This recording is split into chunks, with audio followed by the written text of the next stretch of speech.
There's just so much. You're listening to a Mamamia podcast. Mamamia acknowledges the traditional owners of land and waters that this podcast is recorded on.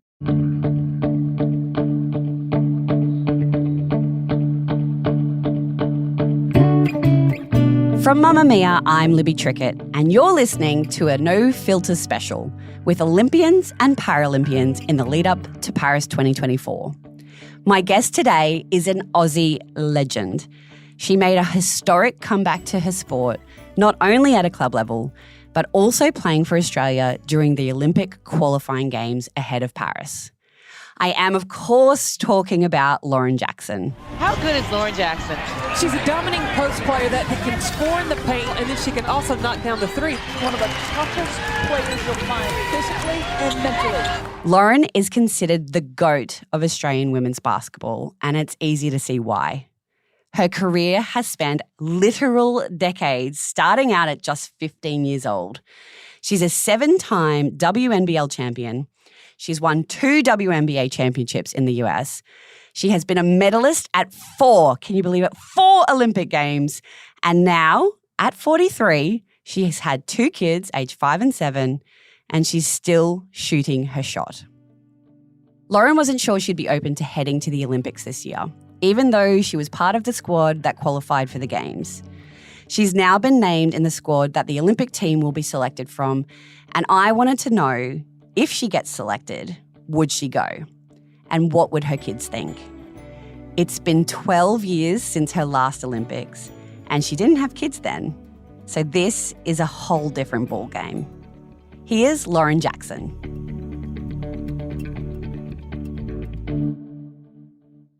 Lauren, tell me everything about the last 3 years for you. Well, look, I started training again back in 2021. I felt like mentally and emotionally I was in a really good place. I'd been working and everything. Life was good, no problems. And I thought, you know what, I've got this part of my life in order. I'm just going to go back and see if I can start feeling better about my body. And obviously I had a knee replacement back in 2016, so I hadn't been really training. I really didn't rehab it properly because life happened and I wasn't an athlete anymore. I didn't have to. So I started training and got into the gym and just took it day by day. I'd been on medicinal cannabis, so CBD oil, which basically it actually really helped with the inflammation and stuff. And I guess after my career ended, I'd made a real solid pact not to go down that sort of spiral of anti-inflammatories and prescription medication as well. So I did try medicinal cannabis and it actually helped me become consistent with my training. Like I was able to go back to back sessions and not for long. I'd go in for 45 minutes, lift some weights, do a tiniest little bit of cardio and it just built up, and then my knee after about 6 weeks started getting a little bit stronger and I thought, maybe I'll go in to shoot. So I went and started shooting with one of my good friends here in Albury and he was the assistant coach of the Albury basketball team, the NBL1 team. And he said, would you ever consider playing? And I mean, this was probably 4 or 5 months out from the season starting. And I said to him, no, there's no way. I just want to sort of see how I can, if I can shoot without pulling up swollen and things. Anyway, I'd go back sort of 2 or 3 times a week and shoot with him. And I just got the bug again. After about 2 months of that, I was like, yep, okay, I'll sign. Still, there was a part of me that was like, yeah, it'll never come to fruition. But if it gets members and it gets people excited about it, then absolutely, And then anyway, the season rolled around and the week the season was starting, I ruptured my plantar fascia in my foot.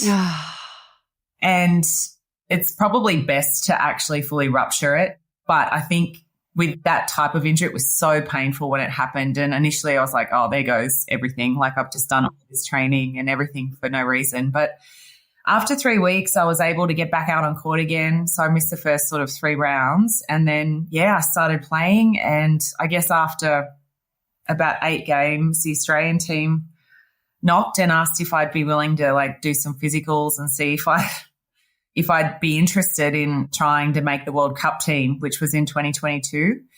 And I mean, I'd only played 8 games or something. And in the back of my mind, it was like, sure, why not? I'll go and jump through a few hoops. And in the back of my mind, I was like, there's no way I haven't played in 8 years.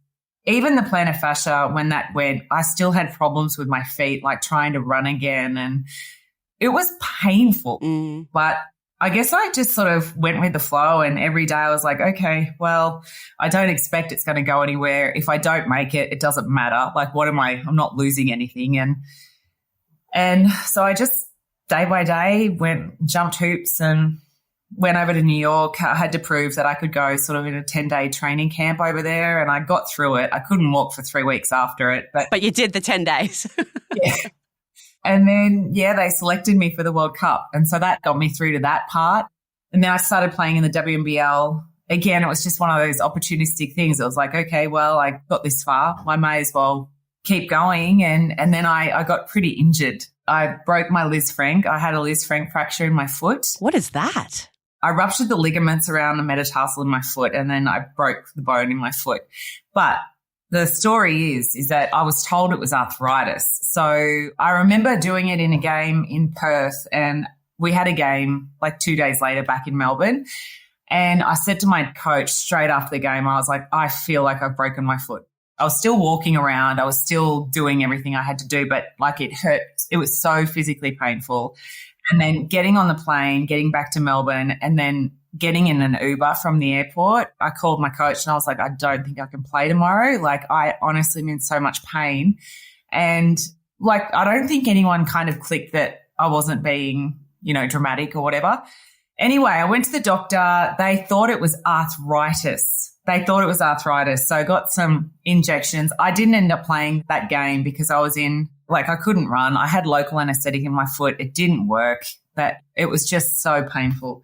And then went to the doctor, said it was arthritis. Wow. And so in my mind, I was like, well, this is what arthritis is. This is the pain I'm going to be in until the end of the season, and then I can just call it a day because this is too much to handle.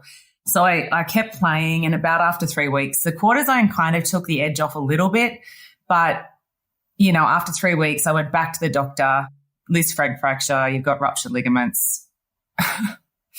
I was like, I've just played 6 games. Thank you very much. You're like, great. That's excellent. I think in my mind too, I was so upset at myself for not listening to my body, because after games I couldn't sleep. I couldn't walk. It was just so painful. I wasn't training between games. It was shocking. In that moment when I found out it was broken, I was like, well, I've played 3 weeks. Now I can't just not play. In my mind, I was like, it'll be bad for my teammates and I can't just walk away. So I kept playing. And in the meantime, my other Achilles has started getting bad because I'd been favouring it so much during games. Of course, yeah. Yeah, after about another 3 weeks, it ruptured. My Achilles ruptured on my other foot. Seems ideal. It was brutal. So I had to go and have surgery on my other foot. I think my kids actually struggled the most through it because they had to see me in a wheelchair for, 8 weeks or something. And then I sort of promised myself for them that I would get back to the fitness level I was so that I'd be able to play with them and stuff. So in my mind, I was like, right, I'm going to go back to the gym. I'm just going to do an hour a day. I'm going to push through it. And it was painful. Like the first 12 weeks in the gym after everything was just like, oh, do I really want to do this? Why am I doing this? Again, with no thought that I was ever going to play again. And I got about 8 months in and it was free agency for the WNBL and preseason was about to start. And I was like, if you want me to play, I'll give it a crack. And I did. And we did. And we won that year. We won the WNBL and I went to Olympic qualifiers, not thinking I was ever going to make it back to that point again. I actually was about to retire when I got the call up for the Olympic qualifiers and I had 24 hours to make a decision on that. And then did that, got back to Australia. We won the WNBL final and now I'm playing for Albury again. So it's been a whirlwind. Your mental capacity to navigate injury is something that has been a hallmark of your career pre-retirement and obviously is something that you're continuing to manage.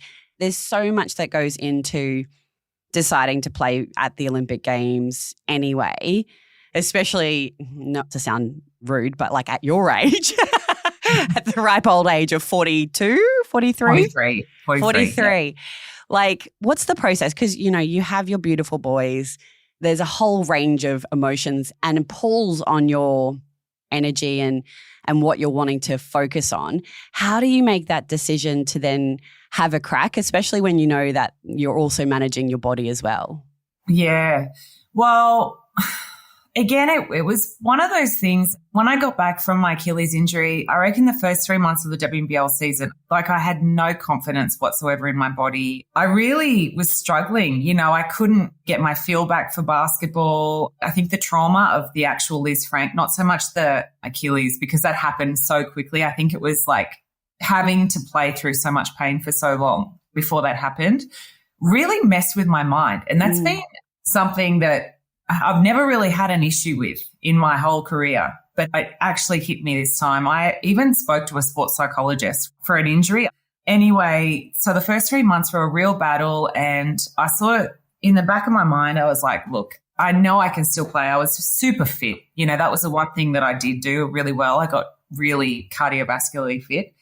And everyone kept saying to me, you'll be right by Christmas. You'll be fine by Christmas. And it's true. Like by Christmas, I started playing better. I was having better games.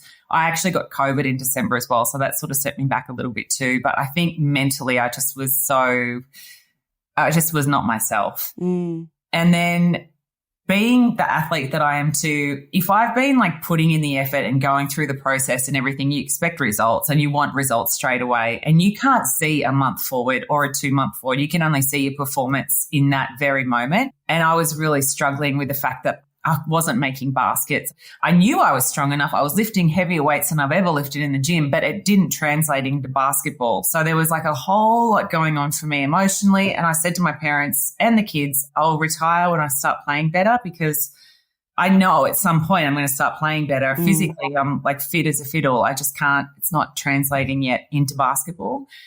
And I thought, as soon as I start having some better performances, that'll be it, because I never anticipated that I'd get back to this point anyway. I'm here, so that'll be it. So anyway, in January, start playing better, start averaging more points, doing more.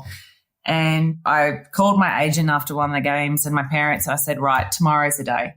You can call Sandy, you can call everyone and just tell them that it's done. Like I'm done playing for Australia. And that's it. So I'm driving back to Albury to celebrate it with the boys in the car. It was the end of January. They were also about to start school back in Albury. They'd been with me the end of the school year in Melbourne the year before.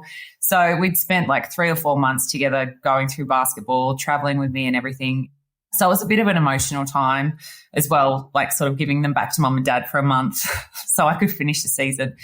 Anyway, I'm in the car and my agent called and he's like, look, you're going to get a call from Sandy. And I was like, no stress, just let her call. And so she called and she said, look, we want you to reconsider. We've got the Olympic qualifiers. She said, I want you to reconsider. We want you to come. You've got 24 hours to make a decision. And in that moment, I was like, I just didn't know what to say. So I came home. I know. I didn't know what to say because I think I got to the point where I was really okay with retiring again. And I thought, like, I knew that was what I want in that moment.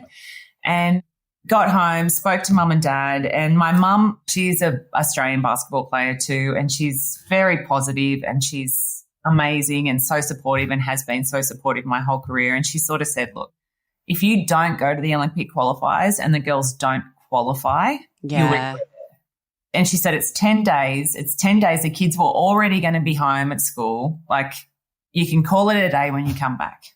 Anyway, so that's sort of what got me over the line. My mum got me over the line for that, and I had a great time. But that Opals team, the girls, they're such an incredible group of girls. Like, I've really thoroughly enjoyed the last couple of years with them and getting to know them.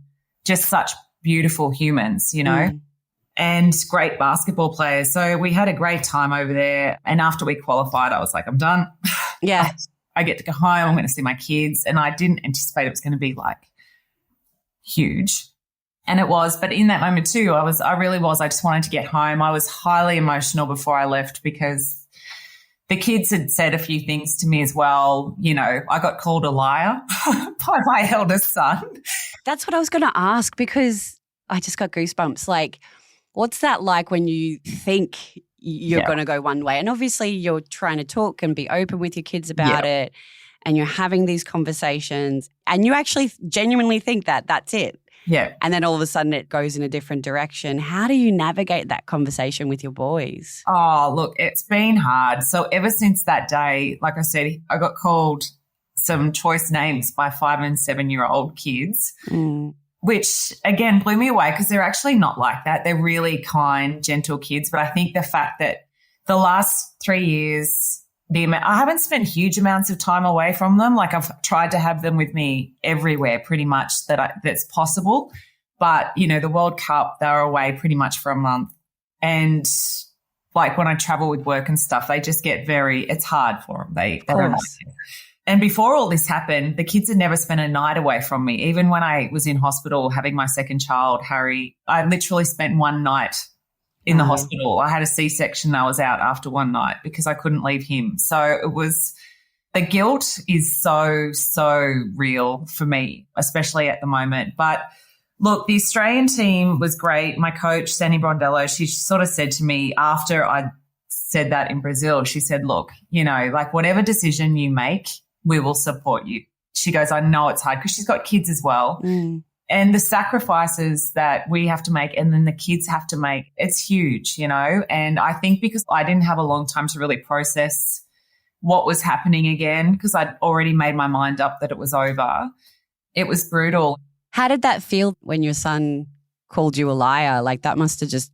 I cried, but Mum tried to lessen the blow because Mum and Dad were sitting there as well. And I think it's because I'd said I wasn't going to be away from them again. He's like, I don't care if you play for Australia, but you have to do it here. Like it was the travelling overseas. They don't want me doing all of that stuff again because it takes me away from them, but they don't understand the enormity of the Olympics, you know. So anyway, I said to the Australian team and also Tess Madgen and like my teammates that I just needed some time to sort of work through with my kids, like how this was going to work and also with my parents because my parents are getting older too and it's a massive undertaking to look after 2 kids for that period of time. It's going to work out to be close to a month, you know. So, look, we spent probably like a month really talking about it and those conversations were of a morning over breakfast with me and the boys. We just sort of talk about it. If there was something on the news about the Olympics, we'd talk about it. If there was something about Paris, we've read through books about Paris. We've done like, oh, God, it's just been little bits here and there. And then that accumulates over a period of time and gotten them to a point where they're pretty like excited about it now. You know, if I make it, they're excited about the prospect of going overseas and being on a plane for that long. And like, so it's a different process to go through, but they're coming around. And I think too, the other part of that was me feeling like I was going to be good enough to even give it a crack. This is exactly right. Not only are you trying to navigate like children's emotions and them just not quite understanding things but then also just preparing as an athlete. Yeah. It's crazy. It is. It really is crazy. But I feel confident that, you know, I'm fit enough and I'm playing well enough to make the team. It's just now whether my body holds up. And that is an ongoing question. Every day I have to just work on it. And yeah, it's day by day.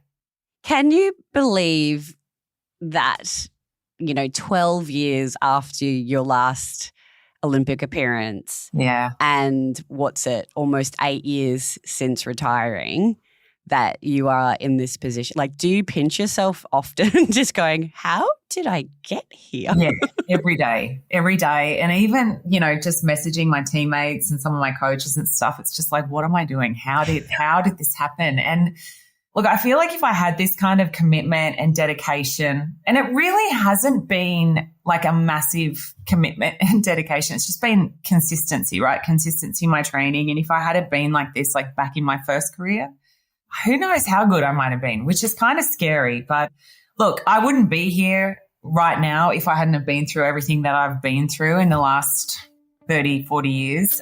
But I love that I have this opportunity. It's so rare and it's so unbelievable, but I'm here and I'm going to give it everything I have. Like, there's no doubt, but it is a pinch myself moment every single day.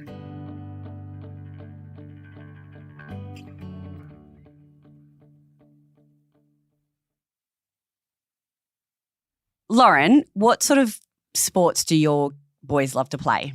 Well, they love tennis. So they've started tennis lessons, which is really gorgeous. And basketball. Obviously, they do basketball lessons at the moment. At school, they're into soccer and all sorts of weird and wonderful things. So that's going to be a big part of my life after the Olympics, I imagine. I mean, every night we're doing something here at the moment, so I can't imagine how much more it's going to get. But weekends, I'm sure, are going to be taken up.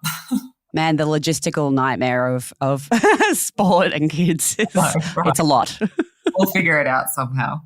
Takes a village, you know. Always. What blows my mind, and this is something that I've always said to myself, don't mind me, I'm just digressing just briefly, like if only I had the perspective that I have now back then. And you're kind of living that, obviously, with a slightly older body, but you have that perspective. You know what's important. You know what to concentrate on. You know how to focus. You know how to, like you said, just consistency. And it's like a completely unsexy concept of how to be great, but the consistency is it, right? You're right. It has just been about consistency. And I mean, there are days, like I said, this week, it's been really hard. I feel like the culmination of the last 6 weeks of training, which I really have just smashed myself. And I've been working and traveling with work as well. So I've been like trying to get in sessions when I'm in different parts of the country. And I'm doing it, you know, on my own. And it's so rewarding. But there are times like this morning when I was just like, I don't think I can do this anymore. Like I am so tired. But that's what it is. And I think once I do get through those sessions, then I feel so much better about myself and that I've actually achieved something. So it is the little goals, it's the little steps, and it's been really remarkable. I have proved a lot to myself, and I'm really super proud of myself as well, because I never thought that I could do this the way that I have done it. And then also getting through the injury last year and then with the kids, there's so many different things happening in my life at the moment. So to be able to juggle it all and still be in a situation to possibly go to an Olympic Games is, in my mind, it's beyond, I can't believe I've done it, like really. Can you believe, like, when you were first an athlete and you first made the AIS at 15 as this young athlete, you only had yourself to focus on. Yeah. Like that is all that was taking your energy was basketball and your body. Yeah. And what you're able to do now as a 43-year-old managing work, you still work for Basketball Australia. Yeah. You work for Basketball Australia, you're managing 2 young boys, you're trying to play at the highest level. Like, can you believe, like that is just mind-blowing to me. So mind-blowing. And to think it also at 15, I thought I had no time. Right? I thought I had no time whatsoever. And then even into my 20s and 30s, it was like, you had it good. So good. So good. You don't know how good you had it. But now it's like up at 5:30, lunches, get the kids ready for school, take them to school, train, work, physio, pick them up from school, get the haircut, their sport, tennis, basketball. It's everything. It's just nonstop. And then you do it all over again every single day. And I think that also basketball has been a bit of an outlet as well. Yeah. A couple of years. It's given me an opportunity to really, that being just my life. It's now, there's so much more, which is sort of hard to consider seeing that it is so full anyway. But I'm looking forward to what the next few months hold, but I'm looking forward to what the months after that hold, which is a break. Yeah, just a little break would be nice. Break will be great. You've been incredibly open about your mental health challenges and those experiences throughout the first part of your career. How are you managing that now? Because you spoke about when you first retired after your injuries and coming off pain medication and sleep medication, all these things. You mentioned at the beginning talking about medicinal cannabis. How do you navigate what you're needing to put into your body, your mental health, what the requirements are for an elite athlete? Because obviously there's drug testing and drugs that are allowed and not allowed. How do you navigate all of that while trying to be sane and taking care of your body? Yeah. Well, like you said before, I think with age comes real perspective and also experience, right? Like we know now what we can tolerate and I know what I can tolerate.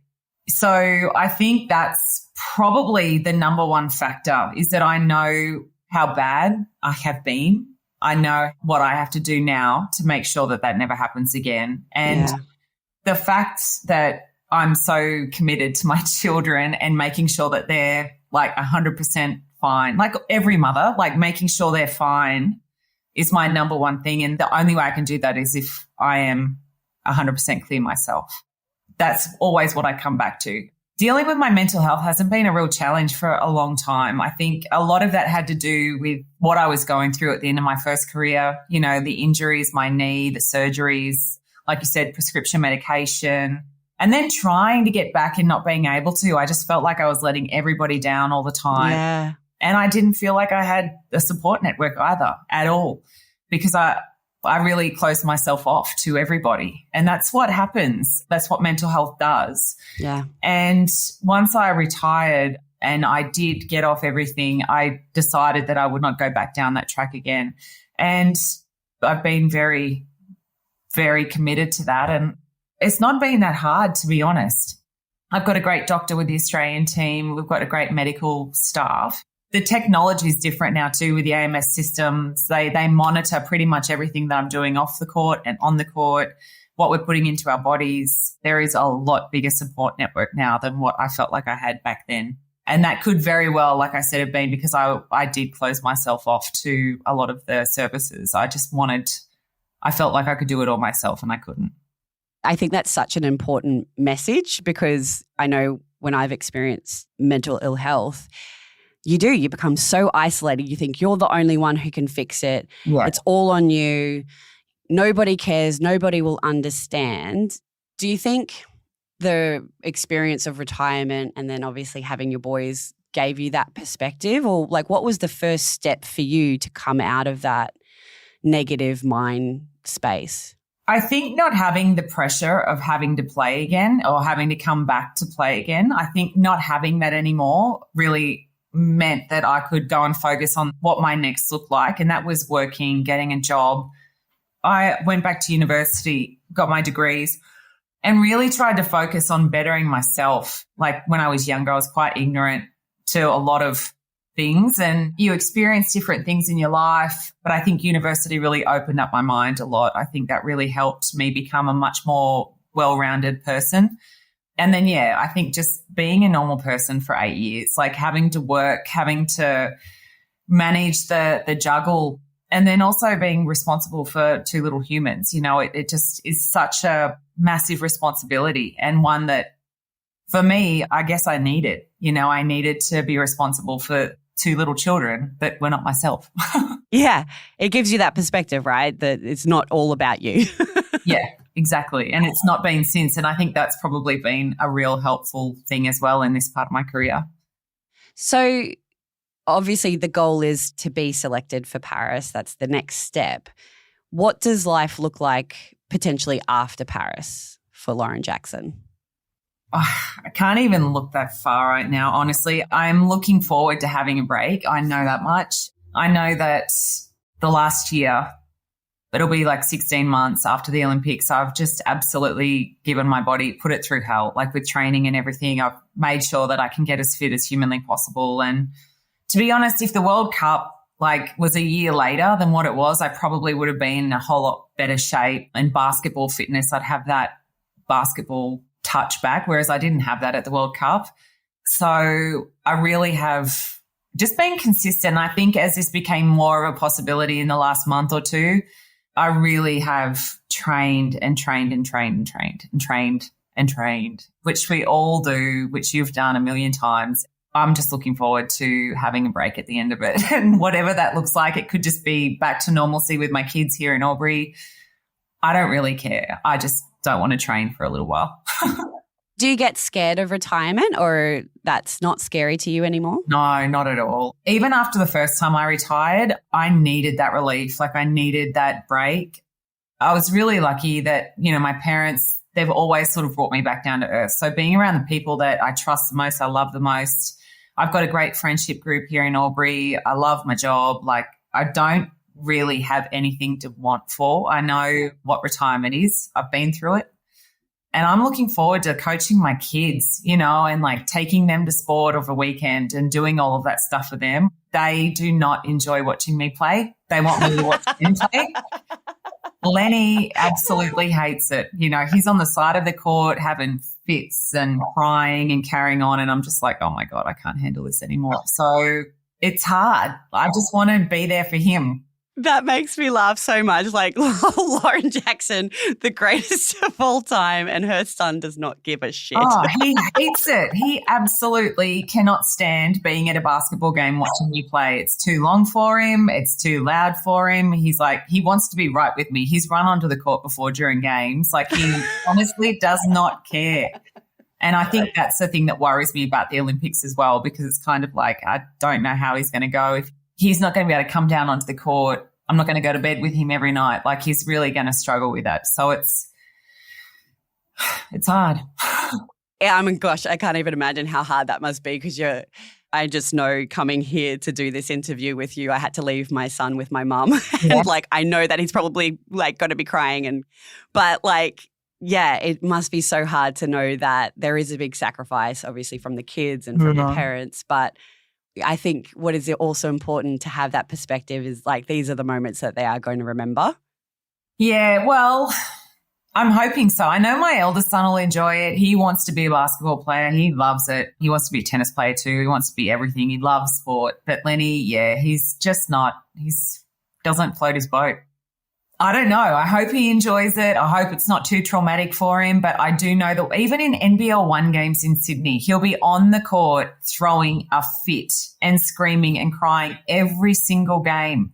And I have to go over to him during warm-ups. I have to try and settle him down. It's relentless, you know, and I try and bribe him every day. Classic mum move.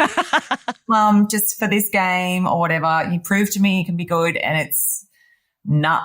He can't. But I get it. He wants me to be watching him. He loves playing if I'm watching him. So, and I get that. He's 5 years old. I don't know if this is something he's going to cherish forever, but it's not that much longer to go, and then I'm all his. So exactly. Would you want your boys to play basketball, like if that's what they wanted to do? Absolutely. I want them to do whatever they want to do. I will support them no matter what. I think I'll definitely be there to guide them, and I feel like my experience is going to dictate how I respond to whatever they do. Like, I just want to make sure that they're safe and healthy, and that's probably the biggest thing for me. Like, I want to make sure they just grow up well-rounded kids that are educated, that understand the world and make good decisions. And I know that's hard because I never made any good decisions when I was young. So, and I had great parents. So it's hard. Like, it's hard when you become a parent, isn't it? Like, you don't know what's right or wrong. You've just got to go with your gut and hope for the best, really. But that's exactly right. Like, I always just go, I don't know if it's, you know, my parenting or, you know, their personality. I just really hope I'm not raising an asshole. That's it. That's exactly how I feel every single day. And I just want them to be good and kind boys, you know. I think you're doing an amazing job, Lauren. Like, I'm so in awe of. Absolutely. Like, if I could come back, yeah, you make me want to like flip the table and just like get in and grind. It's taken 3 years, seriously, to get to this point, because 2 years ago, there's no way I could have done this. So it's just been consistent. I feel like you are the one person that could do this, telling you, like, having watched you during your career. I feel like you are. Well, you're very kind. I appreciate that. Maybe 2032 Brisbane, right? I'll be 47. It'll be fine. Absolutely. That's yours, baby. Take it. We're redefining middle age. Yes, exactly. So what are next steps for you now? How do you continue to prepare? Like, when is the call made on the team? I'm not 100% sure when the call is made. I think it's the beginning of July. We're heading to China actually next Saturday to play some prep games against China, which is really good. A lot of our players are over in the WNBA at the moment. So there's obviously a big chunk of the group that is playing over there who won't be here for the preparation. But that's pretty standard for opals in an Olympic year. Like, it's just a daily grind, like we talked about. It's just every day I lift, I'm doing cardio, I'm on the court, just trying to manage my knee. I think that's probably the biggest thing at the moment. My knee gets pretty swollen. We play on weekends a fair bit, double headers and things like that. So it's just managing load and trying to make sure that I do all the right things and I don't overdo it. I think that's probably the biggest challenge for me right now. Is it interesting because obviously you haven't been a part of the Australian squad you have been the last couple of years, but, before that, is it weird to come back into the Australian squad after such a long period of time with a lot of young women who you probably have never played with before? Was that a strange experience? It was. I was really afraid, to be honest. When I first came back into the squad, I was really afraid of what they thought about me, whether or not I'd be accepted. And they were the most beautiful group of girls. I think I was walking back into a team that was rebuilding after obviously losing Liz Cambridge.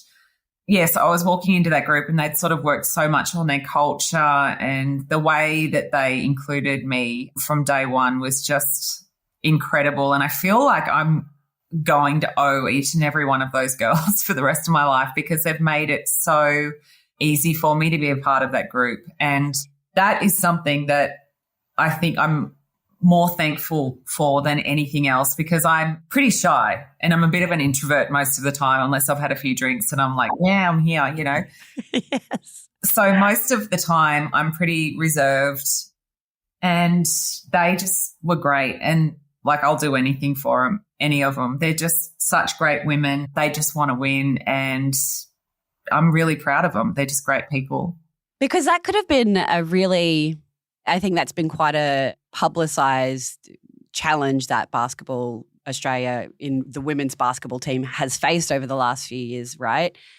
It could have so easily be seen as a threat. Like, you coming back for all of them could have been seen as a threat, because who's this old chick thinking that she can, just waltz back into the team? And I imagine that would have been so confronting for you, because obviously you just want to be there to help. That's beautiful that they've just welcomed you and warmly embraced you, I guess. Yeah.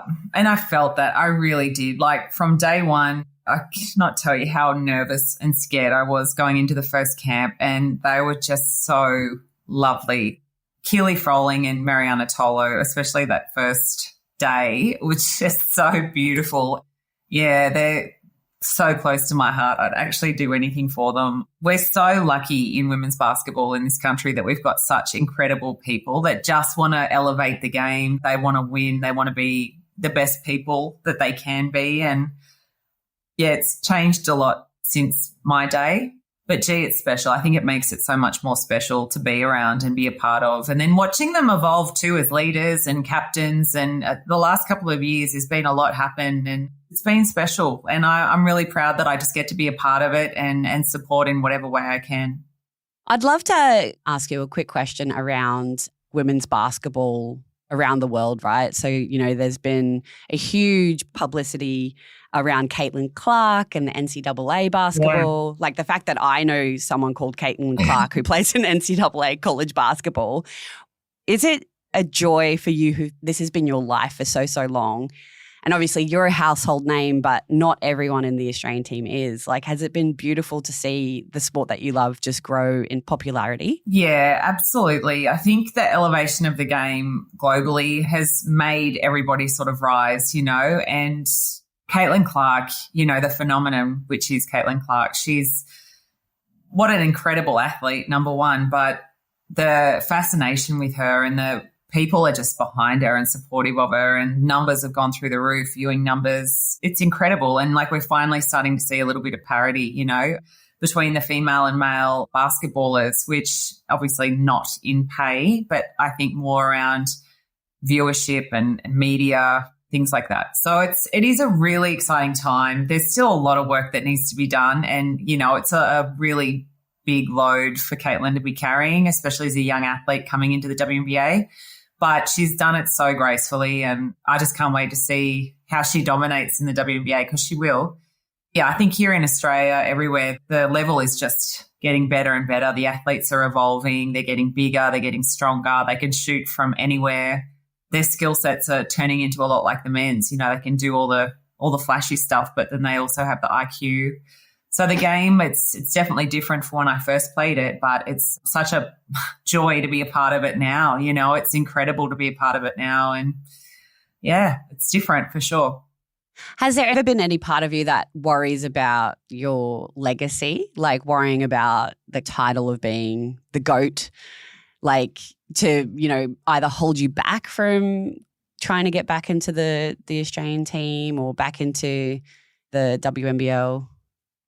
I reckon maybe early on I was really worried that people thought I was just getting opportunities because of that. Yeah, so tell me about that. I think I was really, really worried about that initially, especially my teammates. I didn't want them thinking that this was, you know, a PR stunt or anything like that. It was just handing it to you. Yeah, I had to work for it. Like I had to pass fitness tests and bloody strength testing and running tests and things like, you know, I really had to jump through a million hoops. But in saying that, I'd said to Sandy, I said to everyone, if I'm not good enough, you can't select me, right? And I think after the World Cup and then after, I guess, like I said, the back end of the WNBL season, I even proved to myself that I was actually good enough to be considered part of this squad. So that was definitely a big thing for me. I love the game. I love the sport. And I don't want people to think that, yeah, I'm getting in because of my name or because of who I am.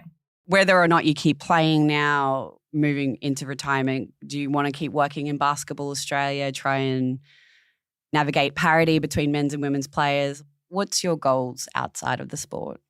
Yeah, I think I do want to keep working for BA. Obviously, I've been there for such a long time. And I guess it's natural that with the work that I do, it is more around community grassroots. And I do get to go out and meet like a new generation of athlete. And I love that I get to be leading that. I think that's something that I really cherish, and that probably will be more so my legacy. It's running these camps and doing like the scholarship programs and things like that, giving girls and women in our sport opportunities that they would never have had.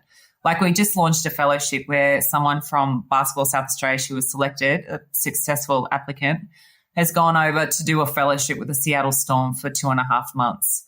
Like wow. Being able to give people that type of opportunity to go and learn from the very best, to understand how social issues are impacting the way that they're marketing women's sport and how that's actually changing for the better. There was a time when we weren't allowed to talk about social issues. We weren't meant to talk about anything like that. And now it's literally driving the push for women's sport forward, which is just remarkable. And I don't think we've really capitalized on that here in Australia yet.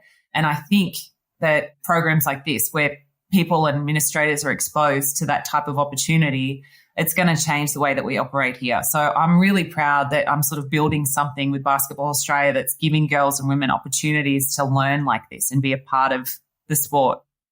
Does that feel as good as being in flow on the court? Yeah, I get so excited. Like when this one came off, I was like, yes, I could not wait to announce it. Like it's so important to me. And I think that's why all of this is so special, is because I'm doing it sort of on and off the court. It's when basketball's gone, that's fine, because I'm going to still be doing this stuff, which I love, and giving people opportunities in the sport. And that's pretty special. Lauren, I love talking to you. You are such an empowering human, inspiring. I love to watch you play, and I cannot wait to see the rest of this year for you, but not just that, but the impact that you'll continue to have in basketball. Oh, thank you so much. That's sweet. Thank you so much for listening to today's No Filter special with Lauren Jackson in the lead up to Paris 2024. I am completely in awe of Lauren. She is such an inspiration to me. And I think the moment that landed with me most, and probably will land with a lot of women out there, is just the navigation of mother's guilt and her oldest son calling her a liar. That really hit my heart. I think we've all experienced those moments as parents where you're desperately trying to do the right thing, and you're also navigating who you are and what you're trying to achieve, while also managing little people's expectations and understanding of the world. And man, she has 3 full-time jobs. I don't know how she's doing it, but what an absolute joy it was to listen to Lauren Jackson, and I cannot wait to watch her life and career evolve over the next few years. If you haven't had a chance yet, please go and listen to my interview with the Matildas star midfielder Katrina Gorry. I talked to her about the World Cup last year, her IVF journey, her love story, and just about everything else I could think of. And I've also spoken to Vanessa Lowe, a Paralympic sprinter and long jumper who was hit by a train at 15 and has had to learn some really important lessons about navigating change. And again, what an incredibly inspiring story she is. We'll put a link to the episodes in our show notes. This episode of No Filter was produced by Courtney Ammenhauser. The executive producer of No Filter is Kimberley Braddish, with sound production by Scott Stronach. And I'm Libby Trickett. Thank you so much for listening.